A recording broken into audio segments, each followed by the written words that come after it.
ছোটবেলায় শিখেছিলাম কাক কাকের মাংস খায় না। এটা আমরা ছোটবেলায় শিখেছিলাম, শুনেছিলাম, পড়েছিলাম। তো বর্তমানে আমরা দেখলাম, আমরা জানি কাক ঝাড়ুদার পাখি, সব থেকে নিকৃষ্টতম একটা পাখি যে নোংরা খায়। আমাদের সমাজের যত নোংরা আছে সেই নোংরার মূল আবর্জনা এখন বর্তমানে তৃণমূল। আর সেই তৃণমূলে গিয়ে আমরা কি দেখলাম, কাক কাকের মাংস না খেলেও তৃণমূল কিন্তু তৃণমূলের মাংস খায়।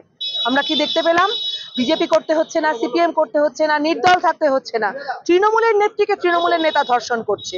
তাও শুধু ধর্ষণ নয়, এবং গণধর্ষণ করার পর সেই গণধর্ষণ যখন থানায় গিয়ে জানাচ্ছেন, নির্যাতিতা যখন অভিযোগ করছেন, তখন আমরা দেখতে পাচ্ছি সেখানে পুলিশ অভিযোগ গ্রহণ করছে, কিন্তু তার ছত্রে ছত্রে তারা একটা করে এমন জায়গা রেখে দিয়েছে যে জায়গা থেকে ওই নির্যাতিতার বয়ানকে তাদের সুবিধা মতন XYZ দিয়ে নিজের মতন করে গুছিয়ে নেবেন, সাজিয়ে নেবেন। এটাই মমতা ব্যানার্জির বাংলা, এটাই দিদির অনুপ্রেরণার বাংলা। নিঃসন্দেহে এটাই আমরা বলতে চাই। অসংখ্য ধন্যবাদ সকলকে।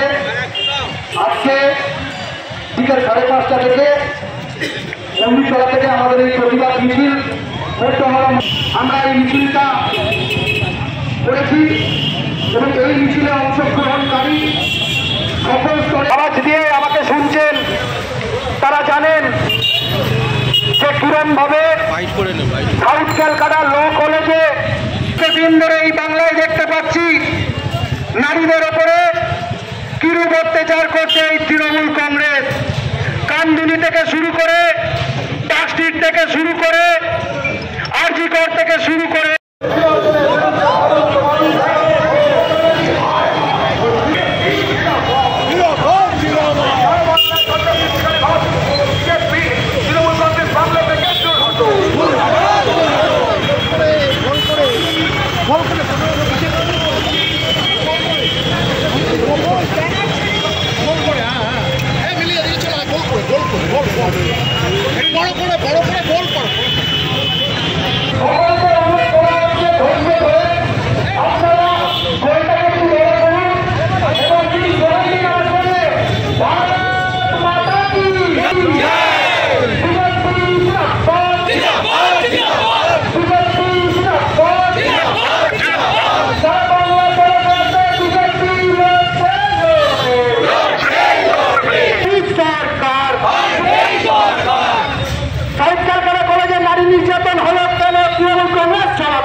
নির্যাতনকারী তৃণমূল কংগ্রেস বাংলা থেকে